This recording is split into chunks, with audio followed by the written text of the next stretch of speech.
What's going on, everyone? This is the Professional Fighters League SWOT analysis brought to you by Reed Wilson, DeJuan Gregory, and Michael G. Vianetti. So, formerly known as the World Series of Fighting, established in 2012, the PFL, or the World Series of Fighting, rebranded itself to the PFL in 2018 and is now trying to become one of the major players in the MMA scene. So, the PFL has many strengths at its disposal. One of the primary strengths the PFL has is its unique league style format that differs from other competitors like the UFC. Unlike traditional MMA events that operate on a fight by fight basis, the PFL structure incorporates a regular season, playoffs, and an eventual championship, almost like a bracket format, as you can see in the top left here. This format creates a clear and engaging narrative for fans, similar to how mainstream sports leagues like the NHL, MLB, NFL, and offering a sense of progression and stakes throughout the year.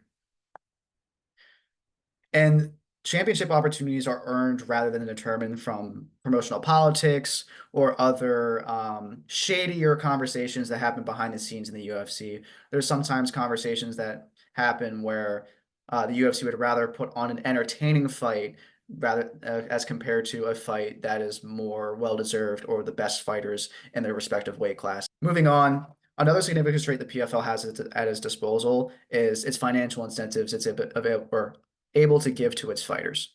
Particularly, it has $1 million prize money for divisional championships. And while organizations like the UFC may be able to provide more frequent and greater awards, this is still a substantial reward as it provides a compelling reason for fighters to compete within the PFL, as it represents a guaranteed payoff for success, unlike the more variable pay scales in the UFC and former MMA organizations. And even in a competitive market or a very saturated market like the MMA or MMA space, this emphasis on fighter incentives has allowed the PFL to build a competitive roster of talent, including fighters like Kayla Harrison, a two-time gold Olympic medalist, and other notable athletes like former UFC lightweight champion Anthony Pettis. And the PFL also, with its innovative use of technology, as seen with things such as the smart cage and the ghost cam. Um, it's just, the smart cage, beginning with that, is a system that provides real-time data such as punch speed, strike force to enhance the viewing experience for fans and offer fighters and analyze valuable insights during the fight. And it's kind of similar to how Amazon Prime Video during Thursday Night Football has a broadcast that shows these extra behind the scenes stats that you wouldn't normally see on the surface level. And the Ghost Cam, on the other hand, is a robotic rail-based system or camera system that creates the effect of making the cage disappear during live broadcasts. So if you look at the top of the slide here, when fighters you typically go into a grapple position or on the floor, sometimes the fence can get in the way from the fighting experience. This camera allows the fence to be taken away completely and get a better angle for viewers. And just building off of that, like I said, this allows for unobstructed views of the action, even when the camera is zoomed in and positioned behind the cage structure. And by delivering clearer, more engaging visuals, the Ghost Cam eliminates one of the common barriers for viewers in the MMA, which is those obstructed views by the cage. And this is very common in the UFC. And this innovation provides a more immersive experience and highlights the intense action of fights in a way that traditional camera systems typically have not been able to replicate. Next, the PFL's media and brand partnerships have been pivotal to its success, with broadcasting deals that include ESPN Plus, ESPN, and DAZN, and brand sponsors such as Bud Light and Bose. The league has secured major platforms for reaching audiences in the United States, which is one of the biggest MMA markets in the world. And this visibility has provided these corporations combined with a strategic focus on digital platforms and social media platforms such as Facebook, X, Instagram, YouTube, TikTok, the main players in the social media space, and ensuring that the PFL remains accessible to both casual and hardcore MMA fans. And while the PFL is still continuing to grow its social media presence, this multi-platform approach reinforces the league's vision as becoming the modern and fan-centric MMA organization it aims to be. And while establishing itself as a major MMA organization in the United States, it's still important for them to focus on global expansion efforts, which further illustrates the PFL's eventual and current strengths. It's important to note that the PFL purchased a former MMA competitor called Bellator in November of 2023. With this purchase, the organization has not only eliminated one of its competitors in the space, but has successfully positioned itself as an international brand, establishing leagues such as PFL Europe, PFL Africa, and it also focuses on untapped regional talent pools such as Europe, the Middle East, North Africa, Eastern Asian or Asia, Sub-Saharan Africa, some regions that have typically been hard to access and hard to draw talent and viewership from. They've also been able to partner with regional or international media outlets such as Globo in South America, RMC Sport in Europe, Canal Plus in Sub-Saharan Africa, and Eurosport in Southeast Asia. And the PFL wants to ensure a broader exposure and diversified roster of talent moving forward in order to keep up with competitors like the UFC. And moving on to weaknesses, it's important to note, like I said earlier, the UFC is the major player in the MMA space at the moment. And it is also safe to say they essentially have a monopoly over the MMA fighting scene. So you can almost compare the PFL to something like the XFL or the USFL and compare that to the NFL. Like, the NFL is the main player in American football. While you do have some other leagues trying to compete, they're not necessarily in a great position to compete head to head with players like the NFL or in this case, the UFC. So more specifically, even though the PFL, as we said earlier, has many strengths at its disposal, it also faces several notable challenges in its pursuit of growth and recognition within the competitive MMA landscape. One key issue is relatively limited global brand recognition compared to established organizations like the UFC. Even though they're trying their best to expand into these untapped markets, they still don't have that name value that is seen with the UFC and the legacy as seen with the UFC. Also, while the PFL's innovative league format features regular season playoffs and championships, this approach may not resonate with like casual, more traditional MMA fans who are used to more traditional fight cards that are put on, as I was mentioning earlier, with politics and entertainment and numbers driven matchups more so. And this honestly limits the league's broader audience reach and could pose hurdles in gaining widespread popularity. Also, season schedules and fighter availability occasionally create bottlenecks, especially during playoffs. For example, there's a rule that requires fighters to fight in multiple matches throughout one night. This can lead to several inefficiencies, draws, and which led to an overall less immersive and competitive or satisfying experience for viewers. And this eventually led to format changes. So that is no longer the case anymore. Despite these adjustments, ensuring smooth tournament operations remains a significant challenge. And the PFL's brand has yet to achieve that cultural adoption as commonly seen with the UFC. Financial, financial sustainability is another critical weakness for the PFL. While it does have that $1 million championship payout, it is very attractive. It's a really attractive incentive for these fighters, but it does pose a strong financial strain on a relatively young organization that doesn't have many resources to its name. In a competitive media environment, securing broadcast and sponsorship deals is essential for maintaining such high rewards like these.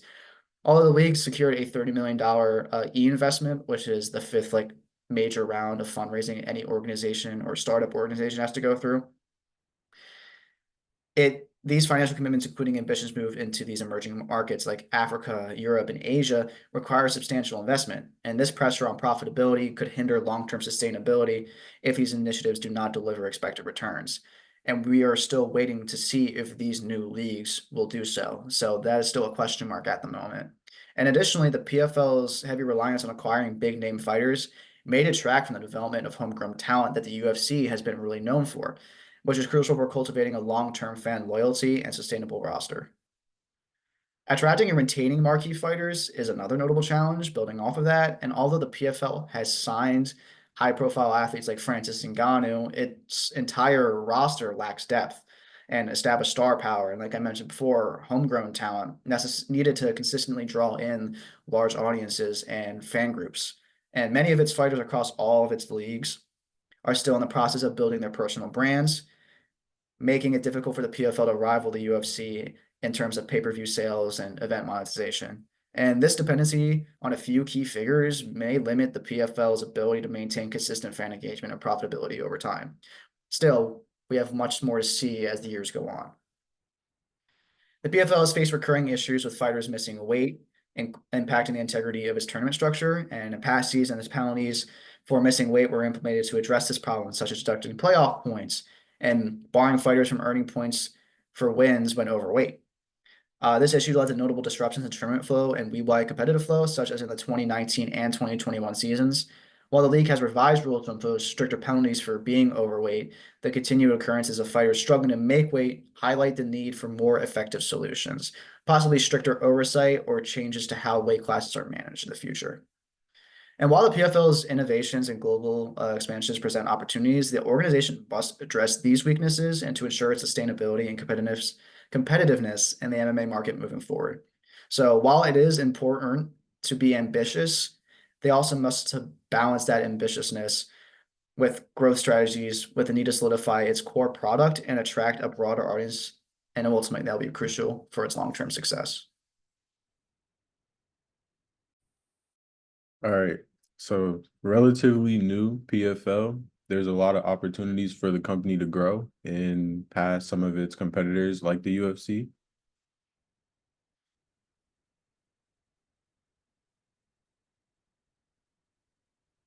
So the first opportunity for the PFL is globalization, and they've already started the process of creating regional leagues in places like Africa, the Middle East, and they're also looking to expand to Latin America, Australia by 2026. They've also are set to have a championship fight in Dubai in the Dubai City Walk, January 25th, 2025. And with the Middle East looking to increase their fight scene, there's a high demand for the PFL to have a lot of their big events out in the Middle East and places like Dubai. Next is their fans, and the PFL uses a very innovative format with a point system, playoffs, and $1 million prize for the championship winner. Similar to traditional sports, this can attract fans who are spectators of NFL, NBA, MLB, and NHL. And this also makes it easier for fans to follow fighters throughout the journey, different playoff systems. It makes it easier for fans to tune in whenever fighters are moving on to the next round or championship fights.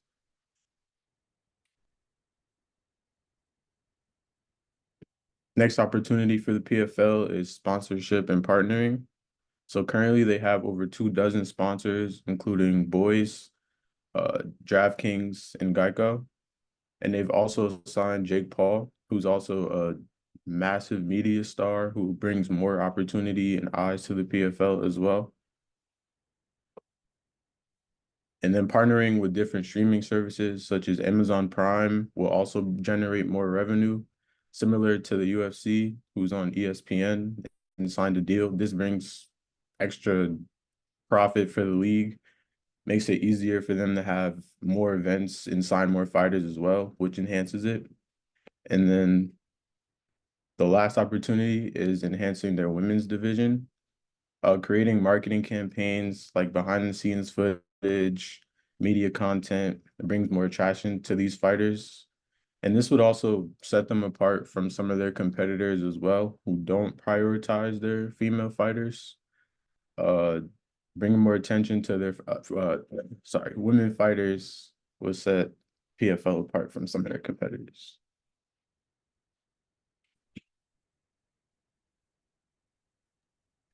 And moving on to the threats within the PFL, much like the weaknesses, they correlate correspondingly, and they offer a steep climb to where factors as the UFC are right now.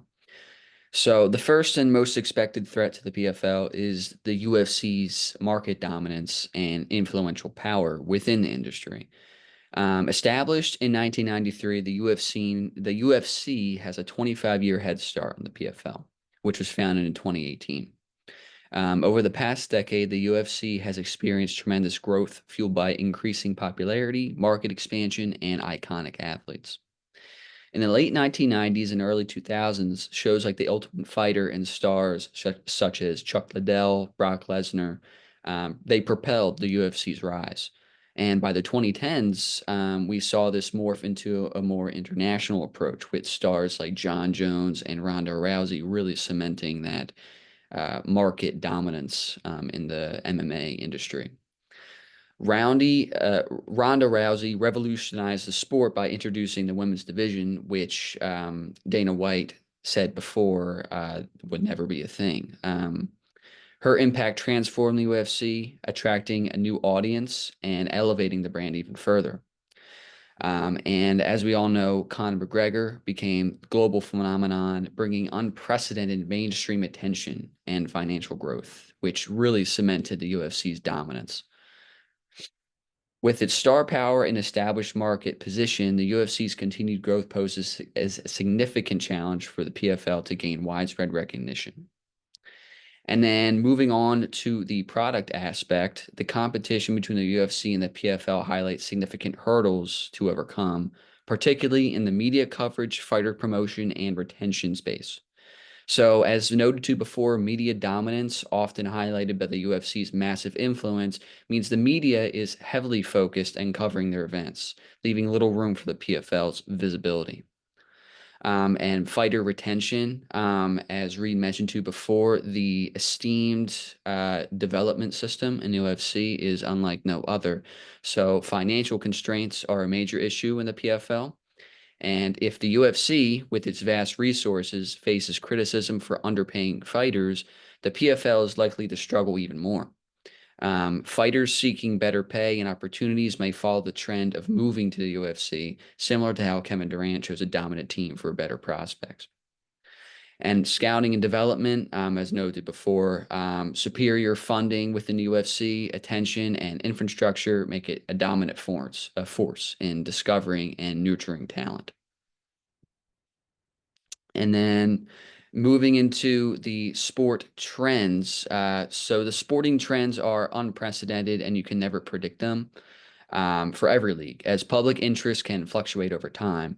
So, for example, the NFL has been facing declining interest among the younger audience due to its growing concerns over health issues, particular concussions. While trends can impact fan engagement, this is less of a concern for combat sports. Fighting has existed since the dawn of time and holds a timeless appeal that continues to draw audiences. The primal and universal nature of fighting suggests that it will remain a popular form of entertainment, even as all the other sports are evolving. So the revenue and technology challenges. The PFL's revenue constraints are a root of many of its challenges, particularly in the area of technology advancements. Technology has been a major driver of growth and fan engagement in the UFC, exemplified by innovations like the Spear, which we have seen recently, a huge event, one of the biggest gates in UFC history with O'Malley. It was a great step in enormous traction for the UFC. Areas such as high quality cameras, advanced broadcasting techniques, ticketing systems, and interactive fan engagement tools play a critical role in modern sports. For the PFL, limited revenue and resources will make it difficult to compete with the UFC, which has a funding and infrastructure to leverage these technologies and continue growing its global appeal. And then, so the government has a big role in this as well. The PFL faces potential challenges from external factors, legal procedures, and the state of the economy. The UFC serves as a cautionary tale, as it has had many issues with the law in the past.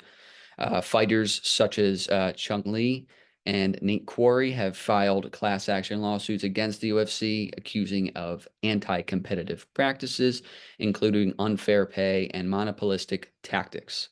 Recently, the UFC has been mandated to pay $375 million in damages to fighters following the resolution of two major antitrust lawsuits. So we can see how how grave an impact this causes to a great organization like the UFC. So if this was impacting the PFL significantly smaller, we can see the implications this might have. The UFC has also faced lawsuits regarding promotional practices, conduct issues, drug testing, contract disputes, and intellectual property rights. And we would just like to thank you for this presentation.